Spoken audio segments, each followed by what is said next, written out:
अगर आप भी चाहते हैं कि भोजपुरी हिट सॉन्ग सबसे पहले आप तक पहुंचे तो हमारे सैफ म्यूजिक भोजपुरी चैनल को जरूर सब्सक्राइब करें, साथ में बेल आइकन दबाना न भूले।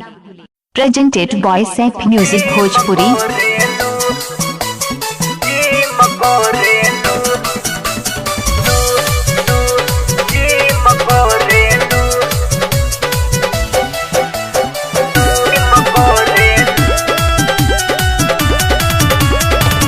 पढ़े खातिर बोला बबुनी कमना तू गावे हो कोचिंग करेलू। पढ़े खातिर बोला बबुनी कमना तू गावे हो कोचिंग करेलू।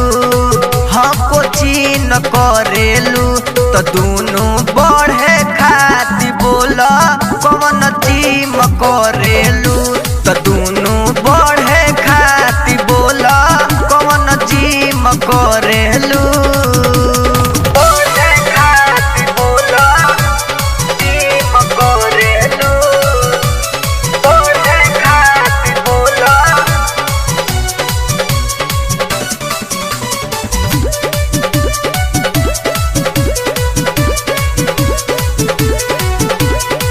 Presented by Saif music Bhojpuri. Saif music Bhojpuri. Saif music Bhojpuri. Sandal तय कर देख गजबे के हाइट बा। भीतर के माल कर गजबे के टाइट बा। सेंडिल तय कर देख गजबे के हाइट बा। भीतर के माल कर गजबे हो टाइट बा। बूढ़ो के मन जाला तोहरा पडोली गजबे सीन करेलू। बूढ़ावा के मन जाला तोहरा पडोली गजबे सीन करेलू। हाँ सीन करेलू तो दोनों बढ़े खातिर बोला कौन जिम करेलू। तो दोनों बढ़े खातिर बोला कौन जिम करेलू। जिम करेलू। जिम करेलू। जिम करेलू। Presented by Saif music Bhojpuri.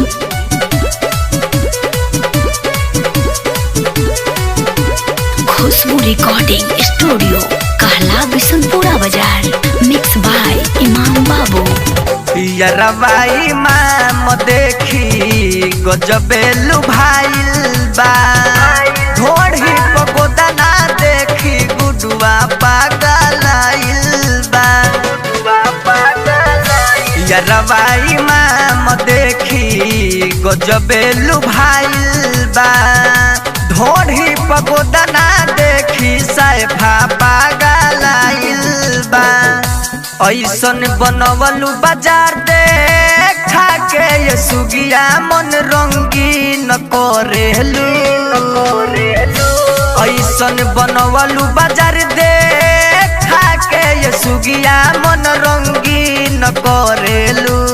हाँ रंगीन करेलू तो दोनों बढ़े खातिर बोला कौन जिम करेलू। तो दोनों बढ़े खातिर बोला कौन जिम करेलू। ए बाछी।